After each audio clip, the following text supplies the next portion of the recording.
So before I get to the title of the video, I'm going to kind of do a this or that video. And the reason is I just haven't had a lot of time to give a lot of thought to video ideas.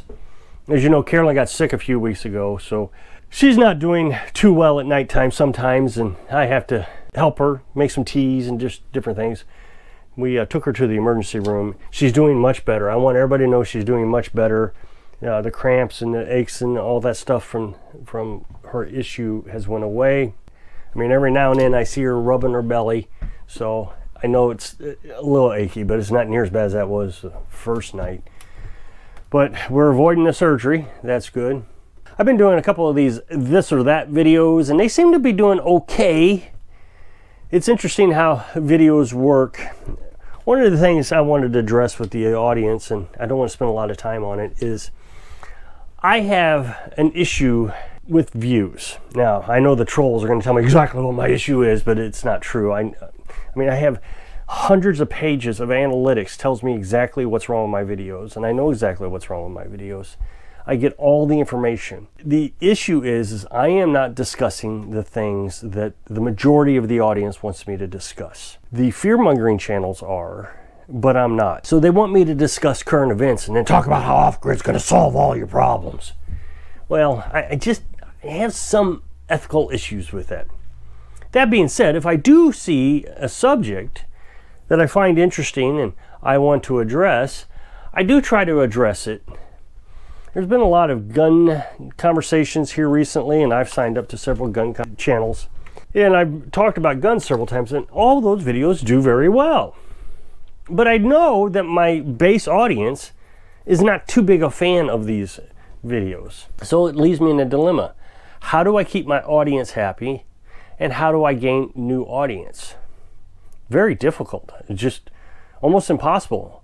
Unless I am willing to sacrifice my current audience, it's almost impossible to get more audience. And with my audience, just the reality of life, is an older audience. And I know that my older audience, I know several, and I don't know all my audience obviously, but I know several people who have watched me in the past that are no longer with us.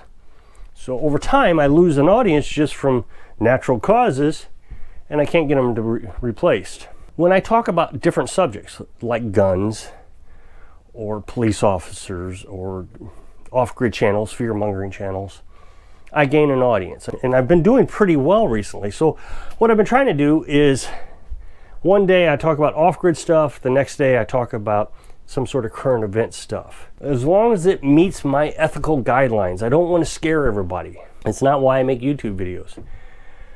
So just to let the audience know that I would still appreciate your support even if you're not interested in the subject. I really would, just to help me to grow.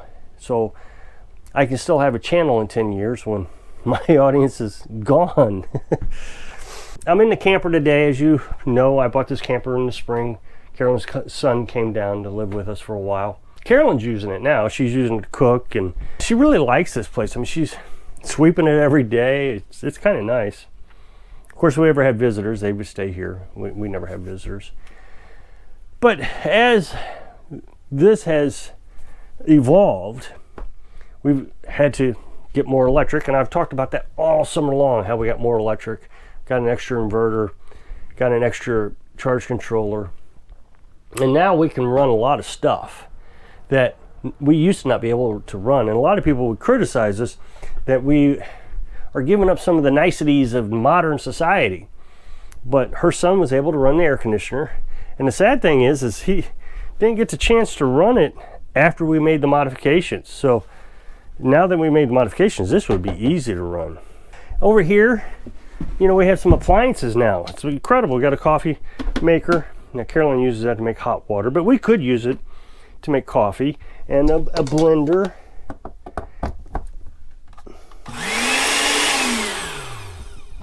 Now, I hooked the camper up to the 2,000 watt inverter. Normally I run 1,000 watt inverter for the house, but we hook it up to the 2,000 because of big appliances like that, the coffee maker and the air conditioner and the blender take more than 1,000 watt.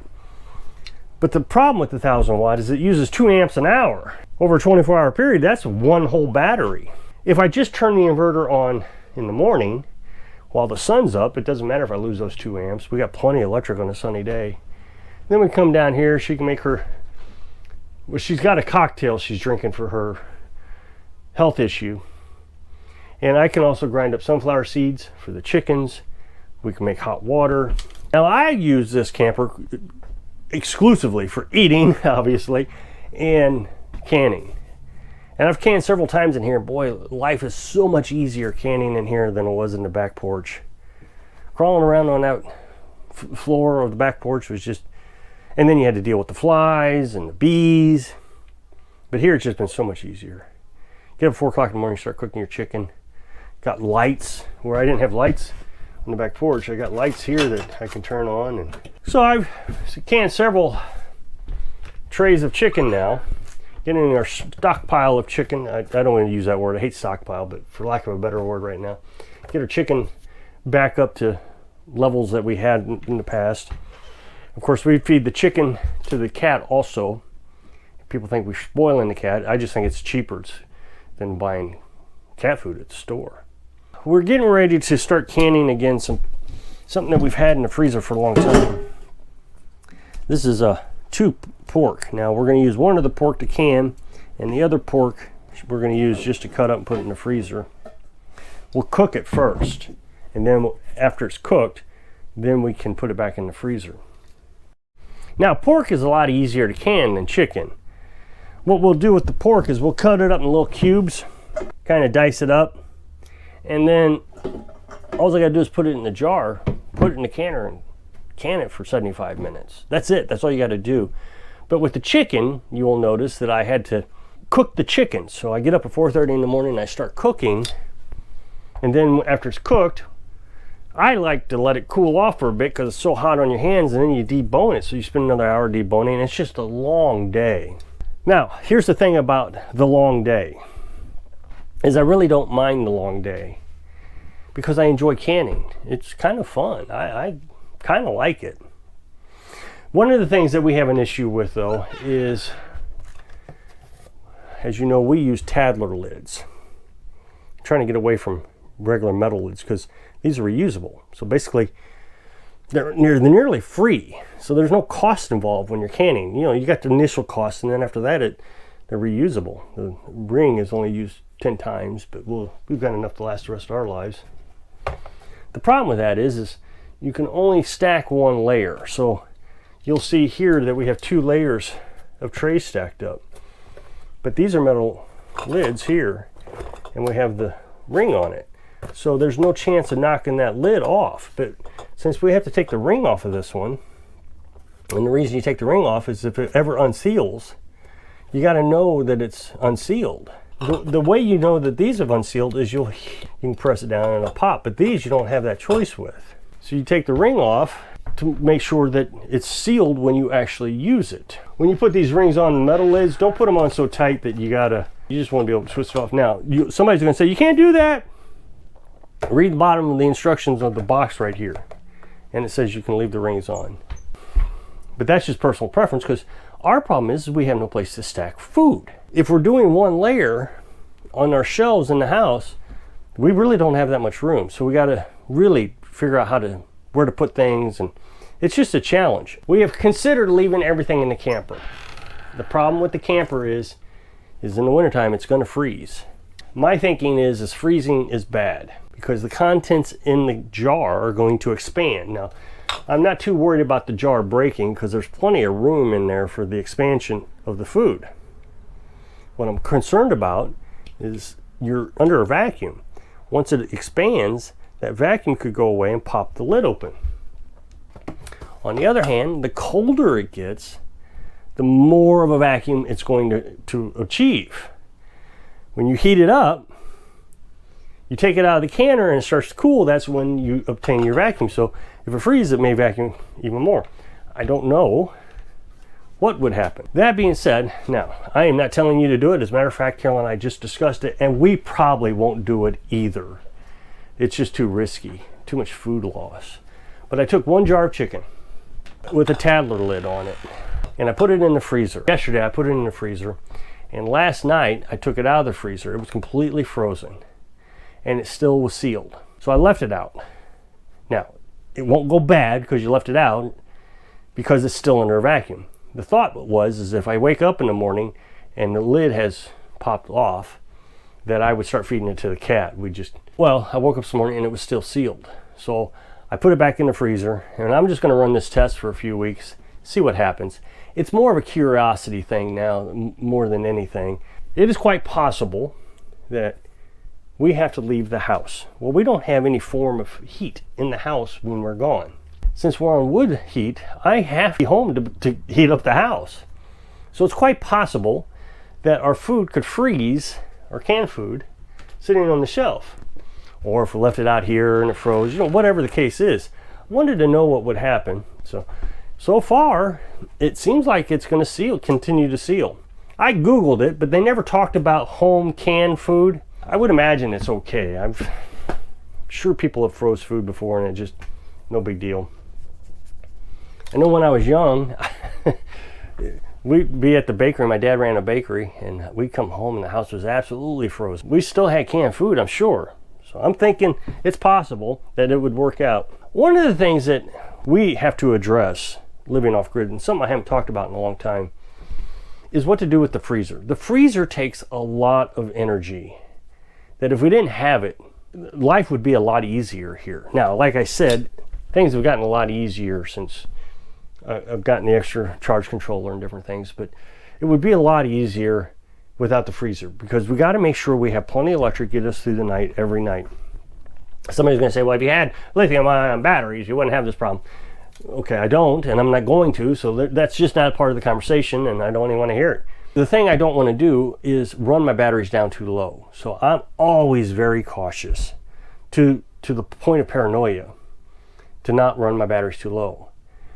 So I always make sure the batteries are at 12.7 volts or 12.8 volts before I go to bed. And then when I wake up in the morning, I really like to see the batteries at 12.3 volts or higher.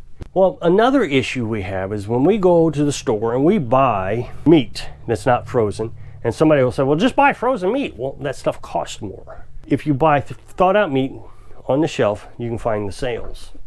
So you bring it home and you have to freeze that. Problem is now the freezer is not going to shut off. It's going to run for 3 days straight. I'm sure it does for everybody. And the thing is it really doesn't matter how empty or how full the freezer is. Now, one of the things we buy is frozen bacon. You can buy that in a box for $20 or something. And that seems to help a little bit. Just no way I'm going to run the batteries that hard overnight. So I run the generator. What I do is I start the generator before I go to bed with about a quart of gasoline in the generator. Now somebody's going to say, this is going to tear up your generator. It will tear up industrial strength generators. It will not tear up an inverter generator. Inverters run differently. So you put a quart of gasoline in it, it will die overnight. Let's say it runs 3 or 4 hours. Then the batteries will pick up where the generator left off. So from midnight, let's say it's midnight, it shuts off, till 5 o'clock, there's plenty of battery to get me that long. I don't have any concerns with that. So I'm only wasting about a quart of gasoline. But the thing is I'm still wasting gasoline that I wouldn't normally have to waste. One of the things that we do in the wintertime, so we don't have to run the generator, is we use this, or whatever we can, when it's about 20 degrees or below. We'll put the food in here, package it up, just like we would if we're going to put it in the freezer, set it outside and let it freeze. It takes a day or two. It actually takes less time to freeze outside than it does in the freezer. Then we can put it in the freezer, and the freezer will continue to run normally. Well, we got two things going on right now. One, the freezer's about needing to be refilled. It's pretty low right now, especially since we took this pork out of it. And two, we're running low on canned goods. Carolyn's having these stomach issues, and she's not supposed to eat much else than some greens, which we're not a big fan of because we're on a carnivorous diet, chicken or tuna. So since we have so much chicken, she's been eating a lot of chicken, as I've been trying to can chicken. So our thought process is, we're coming up on winter. The freezer needs filled. Why not just buy the frozen chicken? You can get these 10-pound bags for like $8, $6, whatever it is, $6.90. We get 3 of them, and that fills both canners. so we can can the chicken. That's what I've been doing. Well, instead of buying regular meat that we got to freeze, why don't we just buy the chicken and start canning to replenish our stockpile and start eating chicken pretty much exclusively for a while. That and the cat will eat it. So a conservative is not going to buy any food until wintertime. It was a joke on the title. So we're just going to start canning. Every time we go to the store, we're going to fill the freezer up with chicken and start canning it. I don't know how much the freezer can hold, so what we're going to do is get 9 bags. That'd be 6 in the canner, 3 in here. I can start canning it when it thaws out. And we'll do that until it gets down to 20 or below degrees, and then we can restockpile our freezer. That should give us plenty of food in the cupboard with canned chicken. So if you'll click this up next box, it'll take you to a video where I was talking about the police won't let me use my 22. So I hope I can inspire you to work out your issues when you're living your dreams. Thanks for watching.